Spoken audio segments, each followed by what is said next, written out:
Today I'm going to answer all your questions about how to increase your stomach acid, so stay tuned. If you're new here, welcome. My name's Amanda Maliszewski. I'm a certified functional nutrition health coach and a digestive and allergy detective. For tips and tricks on how to eat without triggering your symptoms and how to work on resolving your digestive complaints from the inside out, please consider subscribing and be sure and hit the bell to be notified when I post a new video every week. A lot of you have heard either from me or from other sources that supporting your stomach acid is a good idea for digestive health, but I find that this advice often leads to a lot of follow-up questions. So today I'm going to answer real viewer questions from people like you who want to know more about how to work in the stomach acid support. So by the end of this video, you'll know how to include stomach acid support in a way that's right for your body, and you'll know how to tell if it's working. This video is a follow-up video to my earlier video called How to Increase Stomach Acid for Digestive Health. So if you haven't already watched that video, you might want to go check that out. I will leave a link to it below this video, and there's also going to be a YouTube card up on the screen.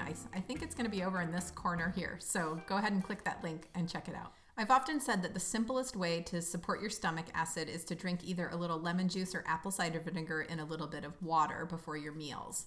But one viewer said, how long before meals should I take it? And another viewer said, how do you do the apple cider vinegar? The ideal timing is about 10 to 15 minutes before your meal to help prepare your digestive environment to receive the food and also to help encourage your body to release its other digestive juices.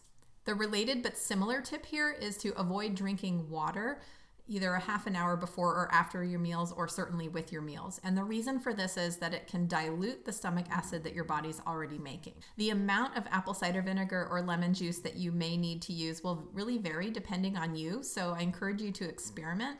But a general guideline might be about a half tablespoon to a full tablespoon in about an ounce or two of water. So think like a shot glass or a little tiny glass.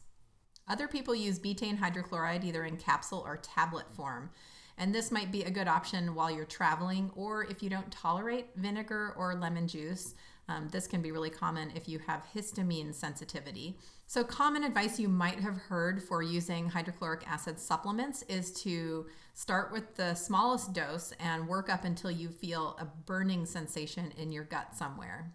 One viewer said, and I'm going to read this, I've tried 7 betaine hydrochloride tablets, 99 milligrams each, with no warmth in the stomach. Either the betaine hydrochloride is bogus or I'm not sure. I don't really rely on the gut warming sensation test for my clients. And I will say that if you are going to take betaine hydrochloride, the 99 milligram tablets or capsules is a really small dose. The brand of HCL that I personally use has 520 milligrams per capsule, and I usually take 2 of those with each meal. So that seems about right for me, but you might tolerate more or you might tolerate less. The bottom line here is that everyone is really different and the amount that you need varies. And it's important that you get clear about what's right for your body. Not everyone will experience the warming sensation that's talked about in a lot of these other videos and sources. But that doesn't mean that the HCL isn't working for you. A better indicator of how the HCL is working for you is how are your symptoms responding? Are they responding positively? Are you seeing a positive benefit with your constipation or your diarrhea or your nausea or stomach aches or belching or reflux or heartburn or any of these symptoms? And if you're not sure how to track that or how to figure that out, I talk all about this in another video called How to Use a Food-Symptom Diary for IBS. That's the tool that I would use to answer this question for yourself. So be sure and go check that video out if you need a little bit of help with that. And just like the apple cider vinegar, using the betaine HCl is best used 10 to 15 minutes or so before a meal. But I do want to make sure to tell you that if you forget, it's okay to take it with your meal. I can raise my hand and say that I often forget and think about it when I sit down to eat my meal. So using it at the meal is better than not using it at all. The next question was a question from someone who asked about testing. They said, is there a test for stomach pH? And the answer is yes. The conventional medical test is called the Heidelberg test. And during this test, you swallow a little electronic capsule, and then you drink repeated doses of baking soda water, and the little sensor detects how your stomach acid is rebounding from that dose of baking soda. And if it doesn't rebound normally, whatever normally is determined to be, then you are diagnosed with low stomach acid. You would certainly have to talk to your doctor about getting that test if you feel like that's important. A more homegrown variety, which maybe isn't quite as accurate or specific, but can still give you some important information, is to drink a glass of water with about a quarter teaspoon of baking soda in it first thing in the morning on an empty stomach. And if you experience burping and belching after consuming the baking soda water, then you can assume that you have some stomach acid in there. If you don't have any burping or belching, then that might tell you that you're actually low in stomach acid. But again, like I said in the previous question, the more important question to me is, how are your digestive symptoms? And if you're someone who's experiencing a lot of symptoms related to your digestion, then personally, this would be a sign to me that you may need some digestive support with stomach acid. The next question goes something like this. I thought lemon was an alkalizing food. How is it that it can increase your stomach acid? The answer to this question is that lemon has an alkalizing effect on blood pH, but not necessarily localized at the moment when you ingest it into your stomach. When you take it in that way, at that moment, it is definitely an acidic food. The next question is, which foods help increase stomach acid? And to answer this question, I'm going to start with zinc. Zinc is an important cofactor for your body to be able to produce its own stomach acid. And so consuming foods high in zinc, or even zinc supplementation if you want to go that route, can help support your stomach acid.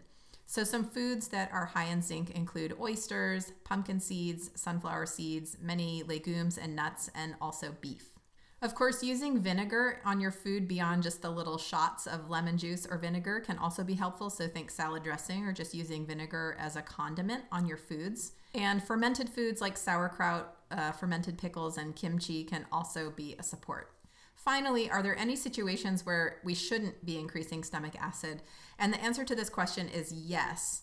And that situation is if you have been diagnosed with H. pylori, and the infection is not yet cleared. This is a situation where we would not want to increase stomach acid. And this is because stomach acid can drive the infection deeper into the walls of the stomach and make it a little more difficult to treat. And this is why conventional treatment for H. pylori includes an acid blocking medication. The other situation would be if you have active ulcers in your stomach, it probably isn't a good idea to increase stomach acid, although this is often caused by an H. pylori infection as well, so it's really one and the same thing. Do you have any other questions about stomach acid that I didn't answer here today? If you do, be sure and leave them in the comments below and I'll be sure to get back to you. So I hope this video has helped you answer your burning questions about stomach acid, because supporting your stomach acid is an absolutely essential piece of the journey to digestive recovery. However, it's also not the whole picture. There's also other important pieces to the puzzle that need to be addressed to help you feel better. I've put together a roadmap to gut recovery, which shares what I've seen work for people who want to find freedom from their digestive challenges. It's an action guide that gives you a holistic strategy for repairing your digestion and healing from the inside out. So if this sounds like you can download your free copy by visiting confluencenutrition.com/roadmap, and I'll be sure and leave a link for that below this video. Or if you've already tried a lot and you're in a place where you're ready for some customized one-on-one support, I'm an expert at helping people investigate their root causes and create a doable plan. So if this sounds like you can schedule a free 30-minute assessment consultation with me at confluencenutrition.com/contact. During this brief assessment session, we'll have a chance to talk about where you're at in your healing journey and whether it seems like my services might be a good fit for you. So head on over there and schedule that for yourself if that sounds like you. Until then, best of luck with your stomach acid. Be sure and leave me a comment or a question if you have one, and I'll get back to you. And also like and share this video if it was helpful for you. Take care.